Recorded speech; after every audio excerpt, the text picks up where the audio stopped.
Joe went into foster care when he was 4 years old. He moved from family to family for quite some time. His biological parents had abused him, and that's why he ended up in foster care. Joe had a standard bag of tricks that he liked to do when he got to a new home. See, the saying goes, when kids are having problems, they can talk them out or they can act them out. Joe was not adept at talking them out, so he acted out the problems that he was having in his life. One of those standard bag of tricks that he had was to place a thin layer of butter in front of the door. Then Joe would find himself a spot near the door and sit and wait for his foster family, mom or dad, to come home. Inevitably, they would come home and be saying hello as they walked through the door, and their feet would slip like they were walking on ice, and they'd land painfully and embarrassingly on their backside because of that buttery floor. And Joe would give himself extra points if they were holding grocery bags with eggs or something like that. Another one of his tricks that he wasn't able to do as often, but boy, when he could do this one, he sure got a kick out of it, was to get a hold of some fireworks. And one Sunday afternoon, a particular foster family's home, his foster dad fell asleep, and Joe wrapped a rope around one end of the fireworks, made a little noose-like thing on the other end, went to his foster dad's foot and gently and quietly slipped that little ring of rope over his ankle, lit the fireworks up, and the foster dad heard it like gunfire in the house, ran out of his chair, and he's got it on his leg like this, and he's looking around thinking that he's trying to get away from gunfire, but he's got it on his leg, and well, it was a mess. Needless to say, Joe didn't last in that house much longer either. Those are some of the funnier ways that Joe handled his situation, and there are some things that happened to him that also were not so funny. One was his parents, his biological parents, would set up visits with him and habitually not even show up for those visits. He was sexually abused by other foster kids that were in a home with him while he was in the system. When he got to be 15, Joe went to stay with a new family. He went to stay with a man named Big Tom and his wife Sylvie. As Joe was being taken to this home by the foster care worker, he was eyeing it up as he got the usual speech from her, no fireworks, and I know all these things that you like to do and they're fun, but please, other people don't enjoy these as much as you enjoy them. Joe was hardly listening though, because as he pulled up to the house, he's looking for weaknesses. He sees a cat, maybe could do something there. Sees that Big Tom is a pretty big man, maybe could use that for some fodder and some insults that he could give to him. And Joe's not really listening as he pulls up. He goes up to the front steps, and Big Tom extends his hand to Joe and says, "Hey Joe, I'm Big Tom. Welcome to our home." His wife comes out, and this is a little petite gal named Sylvie, and she very sweetly says, "Joe, welcome to our house. We're glad that you're here." Joe says, "Well, I'm not really glad to be here." And in his mind, he's thinking, Big Tom, well, the bigger they are, the harder they fall.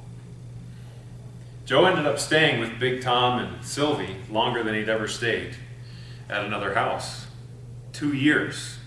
He's getting to the end of high school, and he's getting more and more agitated all the time because he's using his usual bag of tricks. He took that cat and covered it with butter, and then later on he even shaved the cat, and it had no hair at all. That's the way he cleaned up the butter when they asked him to clean up the cat after he did that.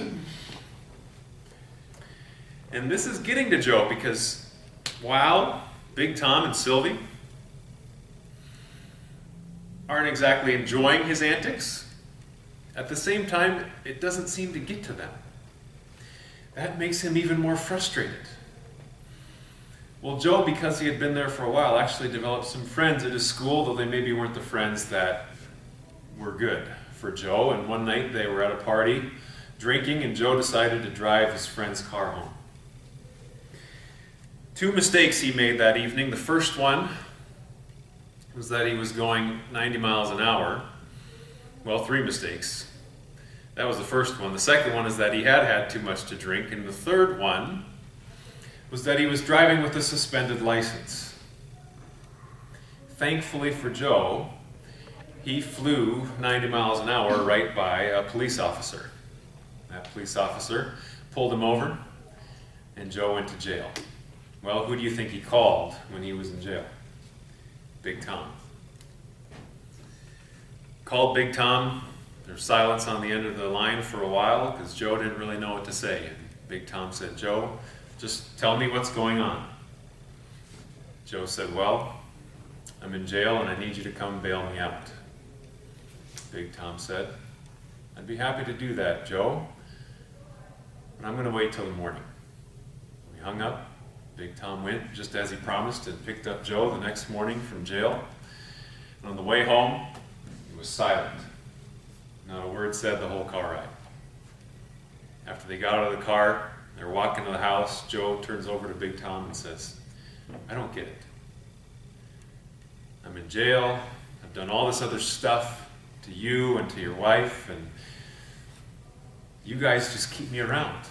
How come you're putting up with this and me and all this things and antics that I'm doing?" And Big Tom looks at him and says, "You know what, Joe? When we look at you, we don't see a problem. We don't see a problem to fix. We see a person to love. We see an opportunity." And that went right into Joe's heart and soul. And something happened in him that day that hadn't happened to him before. He began to trust Big Tom and Sylvie. And the moral of the story is that one caring adult can make a huge difference in the life of a child. Madam Toastmaster.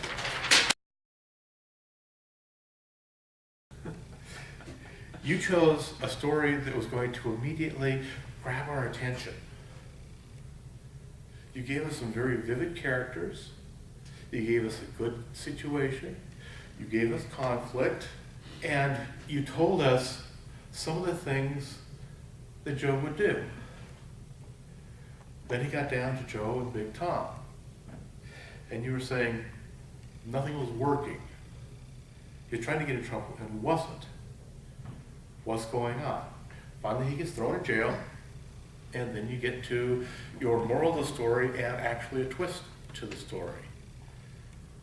Because you would expect, if he's in jail and Big Tom would say, "Well, you're going to stay there overnight," he's going to be mad. That was the expectation, is this is going to be what's actually going to put him over the edge. And it didn't. Very good job telling that story and giving us that twist. You had all the elements of the good story, the plot, the setting, characters, the action. You used vocal variety. What I would like to see is a little more, especially when Joe's getting frustrated. I mean, right at the very end, you kind of got a little bit more irritated as Joe, but when he's getting frustrated, nothing was working. He put butter on the cat, and that didn't work. He shaved the cat, and that didn't work. Okay, so just getting a little more, I noticed I just came just slightly towards the audience. I'm getting mad, I'm getting irritated, because none of my tricks are working. That's something that you can work on that. Let's see. The story was presented very plainly, very simply. You gave us enough detail, but not too much detail. You had a very good moral to the story. You had that twist. Tried to use a little more vocal variety, get a little more irritated when you're doing this. Great job, and I look forward to hearing more stories.